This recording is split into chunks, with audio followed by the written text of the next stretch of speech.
Hello and welcome back to This or That with Kobe and Chat. We just finished the semifinals. Those were some of the closest games just cumulatively across the whole semifinals probably ever. Yeah, I mean, it's basically gold even almost the whole time, so it comes down to who outplays, who wins the fight. G2 had less gold in that series than SKT did, and they won 3-1.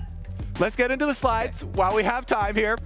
Sponsored by U.GG. We're going to start it off with number one, filthier combo. Is it the Kayle Kai'Sa that we've seen rise to prominence? Or maybe you've seen this more in solo queue, Malphite Orianna. I mean, the Malphite Orianna is the classic, but I think the filthiest combo is definitely Kayle Kai'Sa. I would argue that the Kayle Kai'Sa is not even that hard.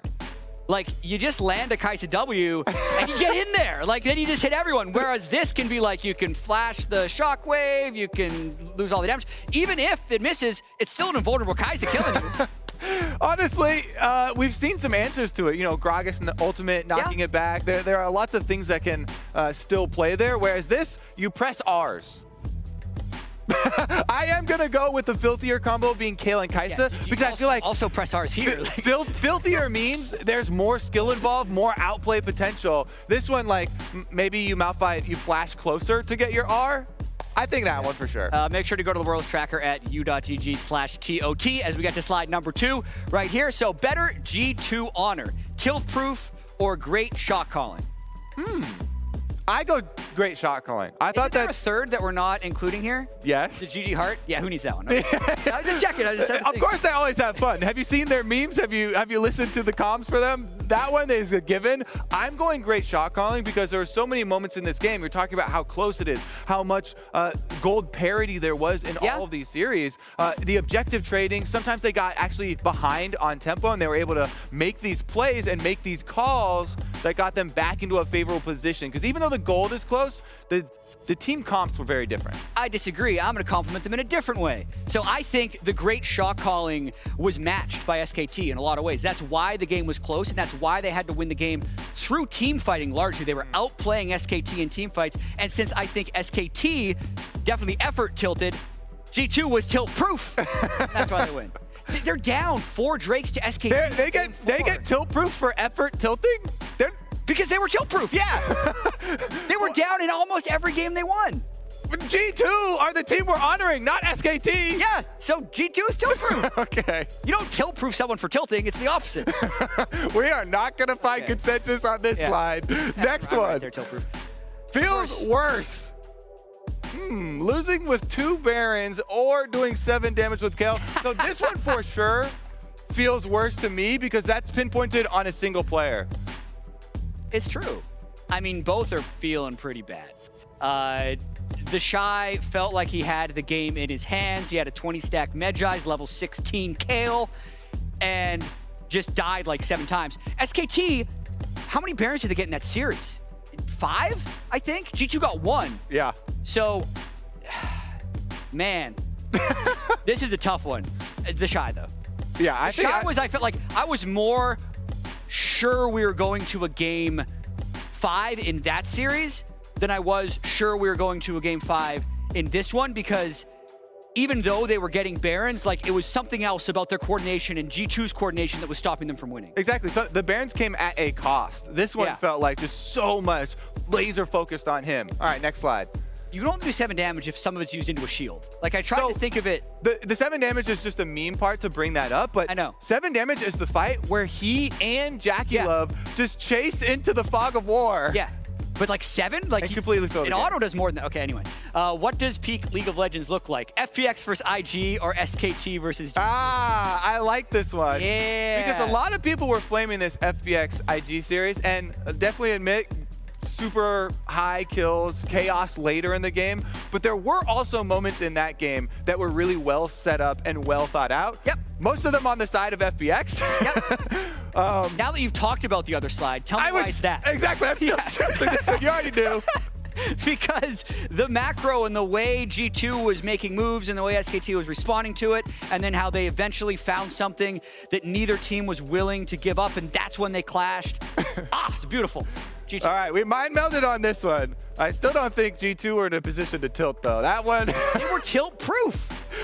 You gotta get down. You have to be down some significant amount to tilt. They were down in a series in Worlds against SKT. You never lost a World Series before. Okay, let's go to the next slide, and I hope it's just that slide again. Yeah. Can you ban out Dornby? Ooh. I say no, because the sheer amount of champions that he has used successfully far outweigh the number of bans. You want to name 6 of them? Okay, go ahead. No, sorry, I don't know. I don't think so either, because even if you ban out the stuff that you've seen him play, he might have something that you haven't seen him play, like the Predator Rumble that he literally pulled out in the semifinals. But I really like this slide because it brings up an interesting point that he does not play some key champions that everybody else does. Yeah. You're not going to see him on Orianna. Guarantee that. He's not going to play Syndra, likely.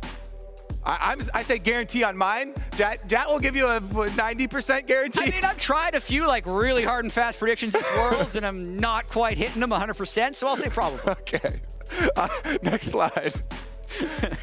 Worth more draft bucks. Draft bucks. Apparently, you guys were talking about draft bucks on the analyst test. We weren't listening to you. We were talking to each other and analyzing, so I have no idea what this means. Okay, basically, I thought the draft in the SKT G2 series is like, there's so many contested champions. Whatever you decide your game to be about, you're spending your draft bucks on that. So like if you first pick Renekton, boom, that's a lot of draft bucks. You counter it with Xayah, that's a lot of draft bucks on that side. How do I earn more draft bucks? We printed some draft bucks, actually. We were going to use them, but the stages were too big and it would feel a little bit weird. I'm going to tweet out a picture. It looks more like Jat bucks than draft bucks, but I'm still happy with it. Yeah. Because it has your big ass face on it? Anyway, yeah, it's like boom, right in the center of the money. It's weird. But I'm going to say that is worth more draft bucks because I think Renekton has proved to have a few more answers than Ryze. Now that you've set it up and explained the entire concept, my answer will be very quick, and it is, I agree, it's the Ryze. It's like, which champ is better? I like the explanation, though. That was the big part. Next slide. Let's go. It needed to be explained. I still want to see this giant Jat face on Bucks. I'll show you. More surprising, Faker playing poorly. Man, the pressure just seems so intense watching that series. Or SKT communication. Wow. So SKT was definitely out of sorts. We don't necessarily know why, but we did get to see Faker play poorly. So I would say, coming into it, I expected a higher performance from Faker from the quarterfinals. But this one's not as surprising to me because when you're thinking about G2, they put so much pressure and they force a lot of decisions in the game. Forcing decision points by playing aggressively in their lanes, looking for tower dives, moving for objective trades. That way they force a lot more decisions. They force you to communicate much more, and so this one's less surprising. Yeah, it's Faker playing poorly. It's this. You're like, good explanation. Well, I was thinking about both of them, and it's just, I've never seen Faker in a best of 5 ever like play this poorly. Yeah, exactly. And a lot of it has to do with the environment. It was just so unexpected to me. All right, next slide. Is this the last one? Who will win Worlds? I had a feeling this was coming. I got my answer. I'll let you go first. I'm going to go first. Okay, I got my answer. I'm coming off of this series. I have to say G2. Okay. I think that their quarterfinals was an acceptable performance, and I was not willing to give them that continuation through to semifinals. But with the semifinals performance as well, I think they're just coming into it looking cleaner, even though I feel impressed by FBX than a lot of other people were by their series versus IG. I don't think that this is a certainty who is going to win. I came into Worlds, first this or that before Worlds, and I was like, get in there, Korea. They're back. I'm willing to jump off the Korea hype train. I feel like it's probably time to switch. Your train has already gone back to Korea, so you should probably get off if you want to be at Worlds still. To be the best, you got to beat the best. G2, I think, has had such a hard road through quarterfinals. I mean, think about what they've done. Dom1 and SKT, back-to-back 3-1s. Amazing run by them. I have to go with G2. Yeah. Before, my only tweet after the semifinals that we just watched is that I'm not 100% sure if EU is now better than Korea as a region overall, but G2 certainly is. G2 is definitely better than Korea. Yep. They beat SKT twice and Damwon in best of fives. Now, the question, can they make the final step? Is it the LPL winning? Grand Slam. Is it LPL winning 2 LPL titles in a row, right? 2018 MSI, 2018 Worlds, 2019 Worlds would be a pretty good resume. Or is it G2 winning the Grand Slam for the year? All right. That's what it's about. We both said that. We did. No going back now. See if we regret it. I mean, I have basically missed every prediction, so you probably shouldn't be happy about this. I've said 3-1 in every series, but I just can't get the team right. I predicted NA a lot. That really unlucky. That didn't work out for me.